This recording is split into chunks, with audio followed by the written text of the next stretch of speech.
सूत्रधार पर सुनते हैं वेद व्यास की महाभारत।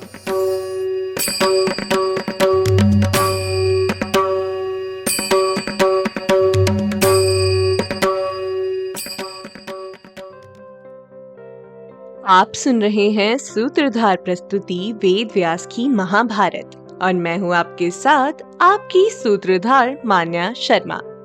आज हम शुरुआत करेंगे हमारे 13वें एपिसोड की। इस एपिसोड में हम जानेंगे क्या भीम को 10,000 हाथियों का बल प्राप्त होगा और क्या हस्तिनापुर लौटकर भीम सभी को दुर्योधन के द्वारा किए गए छल के बारे में बताएंगे। कहानी को आगे बढ़ाने से पहले चलिए लेते हैं एक छोटा सा रिकैप। हमारे आखिरी एपिसोड में पांडु और माद्री स्वर्ग सिधार गए थे। उनके जाने के बाद पूरा हस्तिनापुर शोक में डूब गया था। चारों ओर दुख के बादल छाए हुए थे। अपने पुत्र को खोने के बाद माता अंबालिका की हालत किसी से भी देखी नहीं जा रही थी। व्यास जी के कहने पर माता सत्यवती अपनी दोनों पुत्रवधुओं के साथ वन में तपस्या करने के लिए चली गई। वहां उन्होंने अपने तप के बल से स्वर्ग प्राप्त किया। यह निश्चित हो गया था कि दुर्योधन और उसके सभी भाई धरती पर अधर्म फैलाने के लिए ही जन्मे हैं। धीरे धीरे सभी पांडव और कौरव बड़े हो रहे थे और साथ ही साथ दुर्योधन के मन में पांडवों के लिए द्वेष भी बढ़ता जा रहा था। एक दिन दुर्योधन ने भीम को मारने का षड्यंत्र रचा और उसके खाने में कालकूट नाम का विषैला पदार्थ मिला दिया। इसके बाद उसने भीम को रात में बांधकर गंगा नदी में फेंक दिया, जहां कई नागों ने भीम के शरीर को डसा, जिसकी वजह से उसके शरीर का विष उतर गया और वह जाग उठा। अंत में नागराज वासुकी और आर्यक वहां आ पहुंचे और उन्होंने भीम को कुंड का रस पिलाने का निश्चय किया, जिससे भीम को 10,000 हाथियों का बल प्राप्त हुआ। चलिए अब कथा को थोड़ा आगे बढ़ाते हैं। नागराज आर्यक के सुझाव को सुनकर नागराज वासुकी ने कहा, ऐसा ही हो।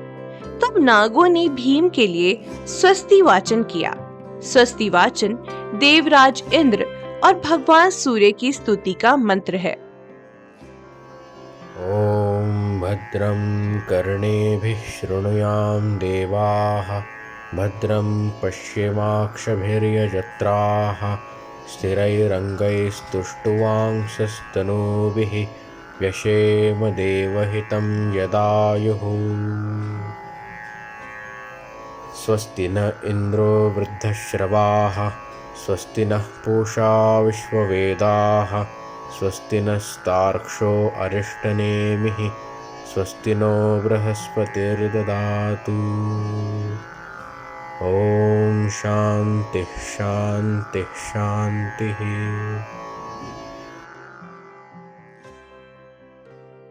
फिर वे पूर्व विमुख होकर यानी कि पूर्व की ओर मुख करके भीम को रस पिलाने लगे।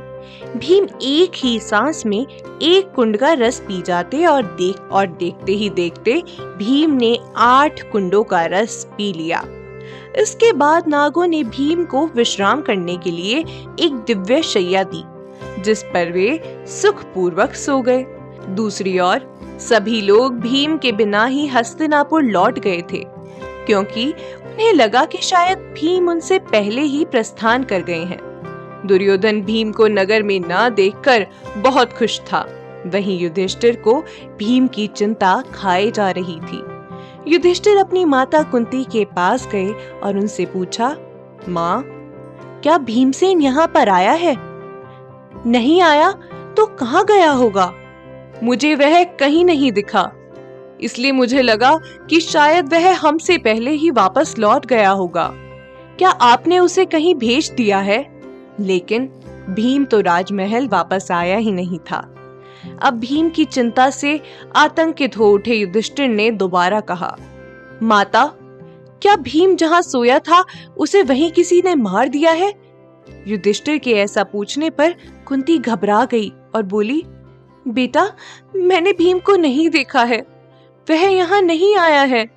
कुंती हड़बड़ी में विदुर के पास गई और उन्हें भी यह समाचार दिया। साथ ही उन्होंने यह भी चिंता जताई कि कहीं दुर्योधन ने तो भीम को नहीं मार दिया है, क्योंकि दुर्योधन हमेशा भीम से बैर रखता था। विदुर ने कुंती से कहा, महारानी, महर्षि वेदव्यास जी ने कहा था कि आपके पुत्र दीर्घजीवी हैं।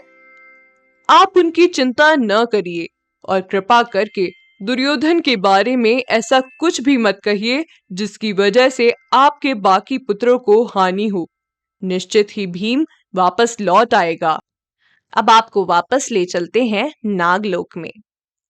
8 कुंड का पानी पीकर भीम ने 8 दिनों तक विश्राम किया। जब भीम के द्वारा पिया गया रस पच गया, तब वह जाग उठा। अब भीम में 10,000 हाथियों का बल है और वह पहले से भी ज्यादा शक्तिशाली हो गया है।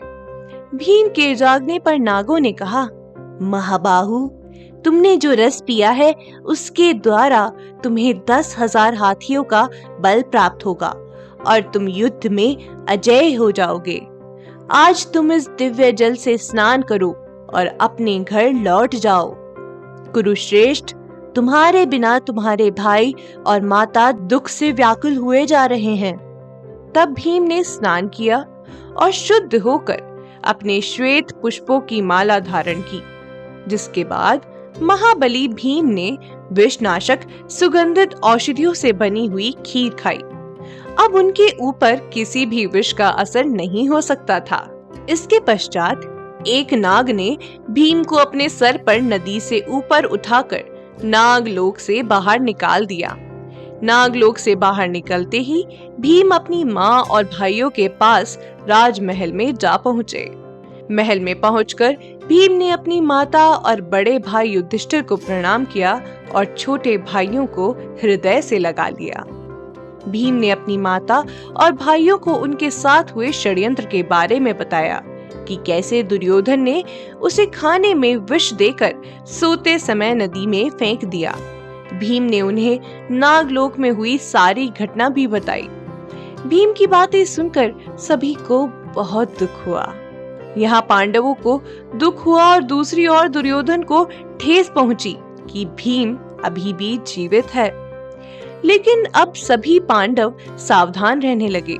दुष्ट दुर्योधन ने भीम के प्रिय सारथी का गला घोटकर उसे मार दिया। उस समय भी विदुर ने कुंती को चुप रहने की सलाह दी, लेकिन दुर्योधन यहाँ नहीं रुकने वाला था। उसने दोबारा भीम को मारने के लिए कालकुट विष उसके खाने में डाला और इस बार एक भारी मात्रा में। दुर्योधन इस बात से अनजान था कि भीम पर किसी भी विष का असर नहीं होने वाला है। भीम ने सारा भोजन खा लिया और खाने में मिले हुए विष को भी बड़ी सरलता से पचा लिया। अब भीम के उदर यानी के पेट में वृक नाम की अग्नि थी, जिसमें किसी भी विष को पचाने की क्षमता थी। इस तरह दुर्योधन, कर्ण और शकुनी हमेशा पांडवों को मारने का अवसर ढूंढा करते थे। अब पांडव भी यह जान गए थे, लेकिन विदुर के रोकने के कारण हमेशा चुप रहा करते थे। सभी कौरव सारा दिन खेल कूद में लगे रहते थे और वे दिन ब दिन उद्दंड होते जा रहे थे। इसीलिए राजा धृतराष्ट्र ने उन सभी को गुरुकुल भेजने का निश्चय कर लिया। उन्हें शिक्षा प्रदान करने हेतु गौतम गोत्रधारी कृपाचार्य जी को बुलाया गया। उन्हीं को सभी राजकुमारों का गुरु बनाकर राजकुमारों को उन्हें सौंप दिया गया। तो इस तरह हमने महाभारत के आदि पर्व के अंतर्गत 128वां अध्याय पूरा कर लिया है। अब मैं आपको कृपाचार्य के जन्म की कथा सुनाती हूँ। कृपाचार्य शास्त्रों में पारंगत विद्वान थे, जिनका जन्म सरकंडे के समूह से हुआ था। महर्षि गौतम के शरद्वान गौतम नाम से प्रसिद्ध एक पुत्र थे। ऐसा कहा जाता है कि वह सरकंडे के साथ उत्पन्न हुए थे। उनकी बुद्धि वेदों के अध्ययन से ज्यादा धनुर्वेद में लगती थी। उस समय अन्य ब्रह्मचारी वेदों का ज्ञान पाने के लिए तपस्या किया करते थे और वह अस्त्रों शस्त्रों की विद्या पाने के लिए तपस्या किया करते थे। वह केवल धनुर्वेद में ही पारंगत नहीं थे, उनकी तपस्या की भी कोई तुलना नहीं थी। शरद्वान गौतम ऋषि की भारी तपस्या और ज्ञान को देखकर देवराज इंद्र चिंता में पड़ गए थे।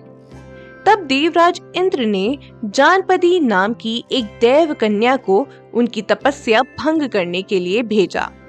देवराज ने कहा, जाओ देव कन्या, तुम शरद्वान गौतम की तपस्या में विघ्न उत्पन्न करो। देवराज की आज्ञा पाकर जानपदी शरद्वान ऋषि के आश्रम में आ पहुंची और ऋषि को लुभाने के लिए हर संभव प्रयास करने लगी। शरद्वान ने एक वस्त्र धारण करने वाली जानपदी को वन में देखा। पूरे संसार में उसके शरीर की तुलना नहीं थी। उसे देखते ही शरद्वान प्रसन्न हो गए। शरद्वान में तपस्या की प्रबल शक्ति थी। वह दूर से ही उस देव कन्या को देख रहे थे, लेकिन उनके मन में काम घर कर गया था। उन्हें पता नहीं चला और उनका वीर्य सरकंडे पर गिरकर 2 भागों में बट गया।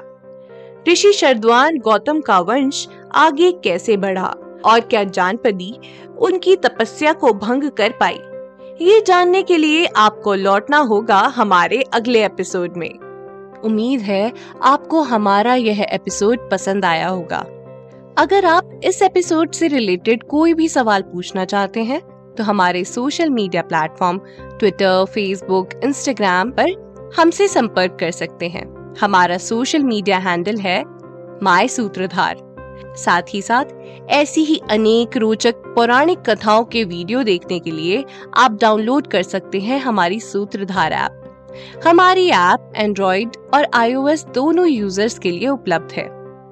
यहाँ आपको हर एक कहानी सुंदर चित्रण और सटीक फैक्ट्स के साथ मिलेगी।